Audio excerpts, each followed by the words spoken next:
Well, good evening. My name is Sandy Cassidy, and I have the honor of serving as the president of Rockhurst University. And I'm so happy to welcome you here tonight. Just a couple weeks ago, I had the opportunity to hear about this great organization, and I'm so pleased that we're hosting this event here at Rockhurst. I myself am the daughter of a U.S. Marine, a sister of a retired 35-year full colonel from the U.S. Army, and the mother of a sniper currently serving missions in Germany and in Poland.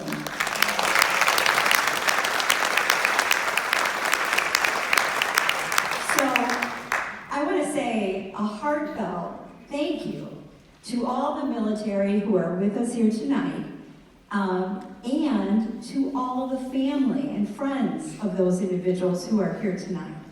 Because I know that when you serve, the family serves. So thank you all. Now, it's my honor to introduce Dr. Miles Gartland. Miles serves as the Dean of our College of Business and Technology and Associate Vice President for Strategy and Innovation at Rockhurst. Miles?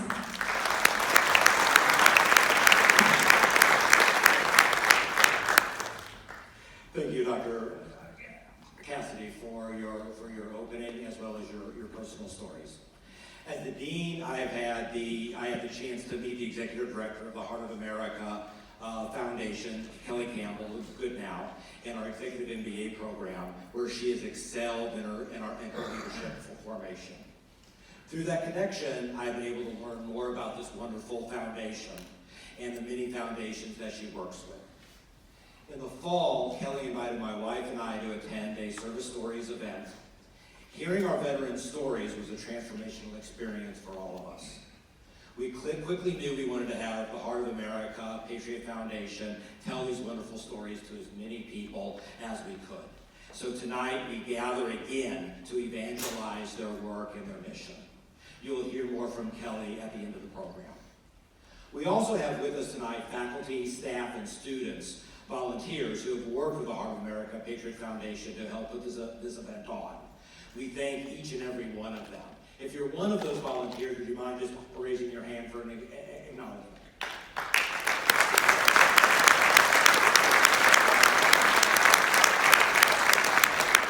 It is so wonderful for our students to also be able to hear these stories.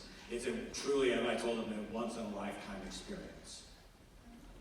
I now have the privilege of introducing Sean Wynn as the founder and the producer of Patriot Features. He will be our evening's moderator. Patriot Features honors veterans of America's conflicts by producing professionally produced short documentaries of their service story. Their finished product is a 10 to 12 minute compelling documentary that links the current and future generations to the veteran.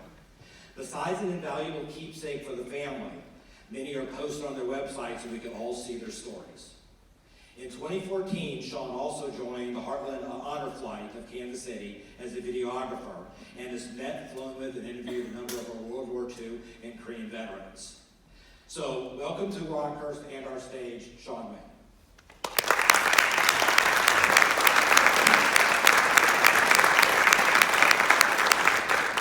Thank you, Doctor. I appreciate that. Well, it's Thursday night. Does that mean anything to anyone? Friday You Eve. kids down here? What's that? Friday Eve. Friday Eve. This is true. Let me ask you this. In the last 5 years, what's the most scintillating Thursday night you can remember? What's your best Thursday night? Anyone? I should have thought of that about Thursdays. I should have thought of that.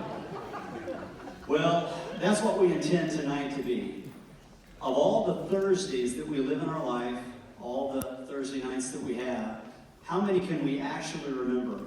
What we're hoping tonight is one of those moments that's burned into our collective conscience, where we remember the people that we saw on stage, because the truth is this, and our World War II friends know this, so it's okay to talk about it, but the window is closing so rapidly, and picking up speed every single day on our World War II generation. I see children of World War II veterans out here that I've worked with that are no longer with us.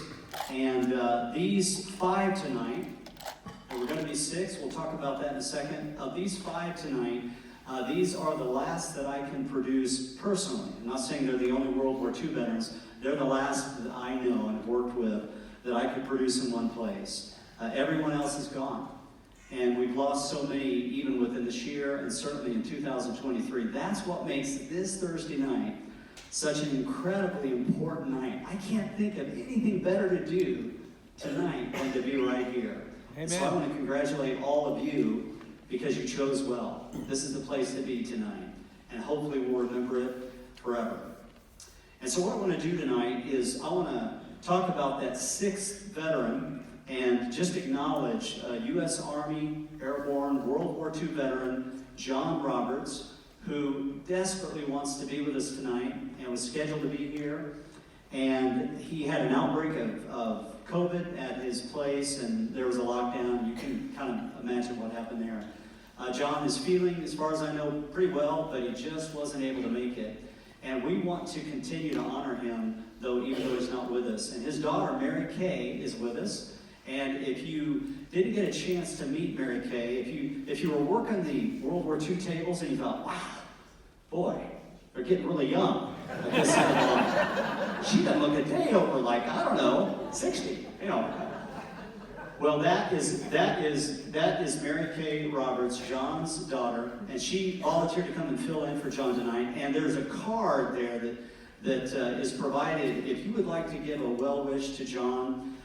John is a dear friend. He's 98 years old, and he'll be 99, I believe, in July. May. I was way off. So he'll be 99 in May, and John was a pretty small guy when he got in, and there's a famous story about how he got into the Airborne, which hopefully his video will mention here tonight. But we just want to acknowledge him, and so if I can, I'd like to direct you to the screen. Let's take a look at John Roberts.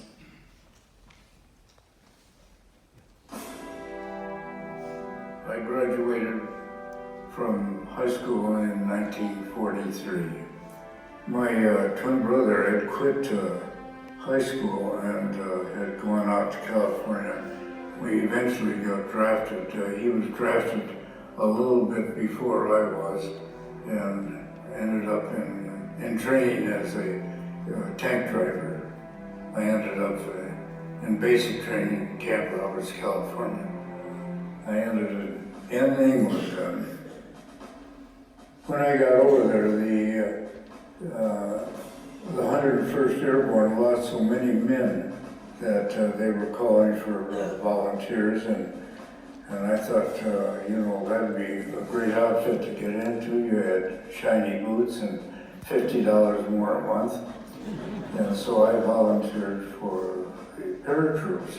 And then on the 17th of September, we jumped in Holland, and that was called Market Garden. In the middle of the night, it seemed like we were put on trucks and shipped into the Bastogne area in December of 1944, commonly known then as the Battle of the Bulge. On the way, I did guard duty at Dachau concentration camp, and of course, I take the position that those people that said that it didn't exist were totally incorrect, because I saw the chambers where they gassed them.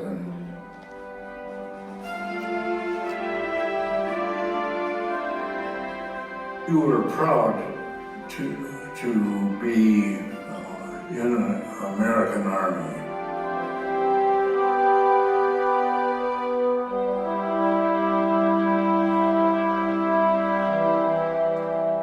Can we give a round of applause for John Roberts?